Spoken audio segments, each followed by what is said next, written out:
Joint family. रोशनी, अब तेरी शादी की उम्र हो चुकी है। सब तेरे लिए लड़का देख रहे हैं और तू है कि 8-9 बजे बिस्तर से उठ रही है। मम्मी, क्या आप भी सुबह सुबह ज्ञान दे रही हो? सोने तो दो कम से कम। क्या करें, अब तेरी हरकतें ही ऐसी हैं। चल अब बिस्तर छोड़ और मेरे साथ खाना बनाना सीख। ना, मैं नहीं बना रही खाना वाना। आप प्लीज जाइए ना यहाँ से। रोशनी की बातों से निराश होकर मीशा वहाँ से चली जाती है। मीशा, तुम रोशनी को घर का कामकाज क्यों नहीं सिखाती? अगर यही हाल रहा फिर तो 2 दिन में उसके ससुराल वाले उसे यहाँ छोड़कर चल देंगे। मैं तो बहुत कोशिश करती हूँ उसे घर की जिम्मेदारियाँ सिखाने की, लेकिन वो मेरी सुने तब ना। आप तो जानते ही हैं ना कि वो कितनी जिद्दी है। हमें निशा के लिए एक ऐसा लड़का ढूंढना होगा जिसका भरा पूरा परिवार हो। सास ससुर से लेकर जेठ जिठानी देवर ननद सब।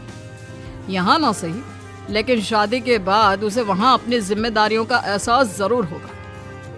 कुछ दिनों के बाद रोशनी का परिवार उसके लिए लड़का देखना शुरू कर देता है और एक दिन चिराग नाम का लड़का रोशनी को देखने अपने परिवार के साथ उसके घर पहुंच जाता है। देखिए भाई साहब, मैं पहले ही आपको बता देती हूँ, हमारा परिवार बहुत बड़ा है, इसलिए अगर आपकी लड़की हमारे घर की जिम्मेदारियाँ बिना नान नुकुर के उठा सकती है तभी हम ये रिश्ता पक्का करेंगे। अरे ये भी कोई बोलने वाली बात है बहन जी। हमारी रोशनी आपके पूरे परिवार को बैठे बैठे खिला सकती है। इतनी जिम्मेदार है मेरी बेटी। अगर ऐसी बात है फिर तो हमें इस रिश्ते से कोई आपत्ति नहीं है। तो फिर चट मंगनी पट ब्याह के बारे में क्या ख्याल है? हाँ हाँ बिल्कुल, शादी में देर किस बात की। 3 हफ्ते बाद ही शादी का शुभ योग है। अगर आपको कोई दिक्कत ना हो तो हम इनकी शादी भी 3 हफ्ते बाद ही करा देते हैं। अरे हमें इसमें कोई परेशानी नहीं है। इस तरह दोनों परिवारों में शादी की तैयारियां शुरू हो जाती है और कुछ ही दिनों बाद रोशनी की शादी चिराग से करा दी जाती है। शादी के बाद, बहू, इनसे मिलो। ये है तुम्हारी दादी सास, ये बड़ी सास और बड़े ससुर, ये तुम्हारे जेठ, ये जेठानी, ये दोनों तुम्हारे देवर और ये इस परिवार की सबसे छोटी बेटी सिमरन, यानी कि तुम्हारी ननद है। परिवार में इतने सारे लोगों को देखकर रोशनी का सर चकरा जाता है। वो अपना सर पकड़ लेती है और मन ही मन सोचने लगती है, हे भगवान, ये किस जन्म का बदला लिया है आपने मुझसे? मैंने क्या बिगाड़ा था आपका जो आपने मुझे ऐसा परिवार दिया? बेटा, किस सोच में पड़ गई तुम? और कितने लोग हैं आपके परिवार में? बस हम इतने ही लोग हैं बेटा, ज्यादा लंबा परिवार नहीं है हमारा। अब इससे लंबा और कितना बड़ा परिवार होगा आपका? ये ससुराल कम चिड़ियाघर ज्यादा लग रहा है। कुछ कहा क्या तुमने बेटा? नहीं मम्मी जी, वो मैं बहुत थक गई हूँ, तो क्या अब मैं सोने जा सकती हूँ? हाँ हाँ, क्यों नहीं बहू। चिराग, बहू को अंदर कमरे में लेकर जा। जी माँ। चिराग रोशनी को अंदर कमरे में लेकर जाता है। चिराग, मुझे यहाँ नहीं रहना, मुझे अलग रहना है। ये तुम क्या बोल रही हो रोशनी? अभी तो आई हो तुम और अभी अलग होने की बात कर रही हो। परिवार वालों को पता चलेगा तो कितने दुखी होंगे वो लोग। मुझे नहीं मतलब किसी से, और इसे तुम परिवार कहते हो? ये परिवार कम कोई गली मोहल्ला ज्यादा लग रहा है। रोशनी, अभी तुम नई हो इस परिवार में, इसलिए शायद तुम्हें ऐसा लग रहा है। कुछ दिन में आदत हो जाएगी तुम्हें। चिराग की बात सुनकर रोशनी अपना सर पकड़ लेती है। आपको समझाना तो दीवार में सर पटकना है। मैं सो रही हूँ, लाइट ऑफ मत करना, मुझे अंधेरे में नींद नहीं आती। इतना बोलकर रोशनी बिस्तर पर लेट जाती है। रोशनी को देखकर चिराग का मुंह खुला का खुला रह जाता है। वो भी पैर पटकते हुए बिस्तर के दूसरे कोने में अपना मुंह मोड़कर सो जाता है। अगले दिन, देवरानी जी, आप उठ भी जाइए, सुबह के 6 बज चुके हैं। सोने दो ना मम्मी, क्यों परेशान कर रही हो? देवरानी जी, मैं आपकी मम्मी नहीं जेठानी हूँ। सुबह सुबह क्या मजाक है मम्मी? इतना कहकर रोशनी अपनी आंखें मसलते हुए उठती है और अपनी जेठानी को देखकर चौंक जाती है। दीदी आप यहाँ? पिछले 1 घंटे से तुम्हें उठा रही हूँ, लेकिन तुम हो कि अब उठ रही हो। लेकिन अभी तो सिर्फ 6 बज रहे हैं, आपने मुझे उठाया क्यों? वो इसलिए क्योंकि आज तुम्हारे इस घर में पहली रसोई है, तो खाना आज तुम्हें ही बनाना होगा ना। क्या? मुझे पूरे मोहल्ले के लिए खाना बनाना पड़ेगा? नहीं रोशनी, तुम्हें पूरे मोहल्ले के लिए नहीं, सिर्फ परिवार के लोगों के लिए ही खाना बनाना है। आपका परिवार किसी मोहल्ले से कम है क्या? कुछ कहा क्या तुमने? हाँ नहीं दीदी, आप चलिए, मैं अभी फ्रेश होकर आती हूँ। आरती वहाँ से चली जाती है, जिसकी थोड़ी देर बाद रोशनी भी रसोई में जाकर मजबूरी में सबके लिए खाना बनाने लगती है। पूरे 2 घंटे मेहनत करने के बाद उसका खाना बनकर तैयार होता है। वाह बहू, खाना तो बड़ा स्वाद बना है। सच में बहू, तुमने भले ही बहुत देर लगाई खाना बनाने में, लेकिन खाना बहुत स्वादिष्ट बना है। आपके हाथों में तो जादू है देवरानी जी। मैं तो कहती हूँ अब से रोज आप ही खाना बनाया कीजिए, क्यों मम्मी जी? हाँ हाँ बेटा, बिल्कुल ठीक कहा तुमने। रोशनी, आज से रोज तुम ही खाना बनाना।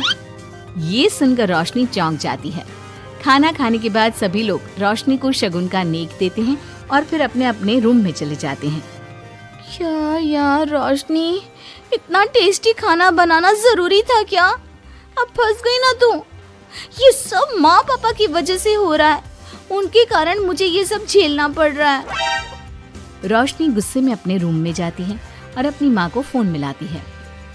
मम्मी, मैं आपको कभी माफ नहीं करूंगी। आपने जानबूझकर मुझे इतने बड़े परिवार में भेजा है, जहाँ मुझे सांस लेने की भी फुर्सत नहीं है। हमने ये सब इसलिए किया ताकि तू अपनी जिम्मेदारियां निभाना सीखे। अब मायके की तरह ससुराल में भी अपनी जिम्मेदारियों से मुंह मत मोड़ लेना। मुझे नहीं रहना माँ यहाँ। इस घर में जितने लोग हैं, उतने तो हमारे गली मोहल्ले में भी नहीं थे। माँ, मैं आपसे आपकी सारी बातें मानूंगी, पर प्लीज मुझे यहाँ से ले जाइए। बिल्कुल नहीं, अब से वही तेरा सब कुछ है। वहाँ से भागने के बजाय अपनी जिम्मेदारियां पूरी करना सीख, इससे हमें भी थोड़ी खुशी मिल जाएगी। माँ की बातों से निराश होकर रोशनी फोन काट देती है, जिसके बाद उसकी नजर नेक में मिले पैसों पर पड़ती है और वो फटाफट से बिस्तर पर बैठकर पैसे गिनना शुरू कर देती है। अरे वाह, ये तो पूरे 25,000 रुपए हैं। किसी ने भी 5100 से कम का नेक नहीं दिया। चलो अच्छा है, कुछ तो फायदा हुआ इतने बड़े परिवार में शादी करने का। अब इन सब पैसों से मैं अकेले शॉपिंग करूंगी, बहुत मजा आएगा। शॉपिंग के बारे में सोच सोच कर ही रोशनी अपने बिस्तर पर कूदने लगती है। उसे बिस्तर पर कूदता देख सभी लोग चौंक जाते हैं। भाभी, आप ऐसे क्यों उछल रही हो? छोटी बच्ची हो क्या? अपनी ननद की बात सुनकर रोशनी का मुंह खुला का खुला रह जाता है। थोड़ी देर बाद रोशनी घर में बिना बताए शॉपिंग के लिए निकल जाती है और शगुन में मिले पूरे पैसों को शॉपिंग में उड़ा देती है। शाम में, देवरानी जी कहाँ गई थी आप? जानते हैं सब आपके लिए कितना परेशान हो गए थे, कम से कम आपको बताकर तो जाना चाहिए था ना। सॉरी दीदी, मैं आप लोगों को बताना भूल गई। वैसे इतने सारे बैग किस चीज के हैं? तुम शॉपिंग करने गई थी क्या? हाँ दीदी, वो आज नेक में इतने सारे पैसे मिले थे ना, तो मैंने सोचा क्यों ना मैं उन पैसों की शॉपिंग ही कर लूं। अरे वाह, ये तो बहुत अच्छा सोचा तुमने। मम्मी, पापा, सिमरन, देवर जी, सब बाहर आइए। देखिए रोशनी हम सब के लिए क्या लाई है। रोशनी कुछ समझती उससे पहले ही वहाँ सब लोग आ जाते हैं। क्या हुआ आरती बहू, क्यों चिल्ला रही हो? अरे देखिए ना माँ, रोशनी हमारे लिए शॉपिंग करके आई है। वो देखिए, रोशनी हम सब के लिए कितने कपड़े लेकर आई है। आरती की बात सुनकर रोशनी के पैरों तले जमीन खिसक जाती है। उसके मुंह से एक शब्द तक नहीं निकलता। सच में भाभी, आप कितनी अच्छी हो। बेटा, हम सबके लिए तुझे खरीदारी करने की क्या जरूरत थी?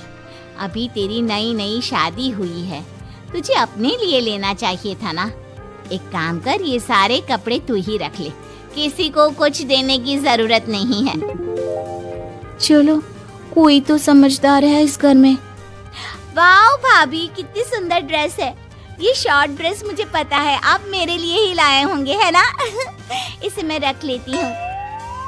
माँ, रोशनी इतने प्यार से सबके लिए कपड़े लेकर आई है, हमें मना नहीं करना चाहिए। तू सही बोल रही है बेटा, उसका मन रखने के लिए मैं ले लेती हूँ 1-2 साड़ियाँ।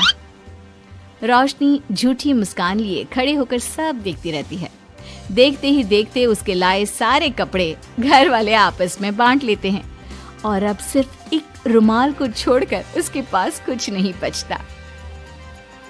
अब ये रुमाल भी क्यों छोड़ा, इसे भी ले ही लेते। इतने में ही सिमरन रोशनी को आवाज देती है। भाभी, वो गलती से रुमाल रह गया है, क्या वो मुझे मिल सकता है? रोशनी वो रुमाल भी सिमरन को दे देती है। इतनी मेहनत से मैंने ये सब कुछ लिया था, लेकिन इन लोगों से मेरी खुशी बर्दाश्त नहीं हुई, कुछ भी नहीं छोड़ा। थोड़ी देर बाद रोशनी का पति भी वहां आ जाता है। मैंने सुना है आज तुमने सभी के लिए खरीदारी की है, तुम मेरे लिए कुछ लेकर नहीं आई? बस फिर क्या था, इतना सुनते ही रोशनी का पारा हाई हो जाता है और वो चिराग को घूरने लगती है जिससे चिराग डर के मारे वहां से खिसक जाता है।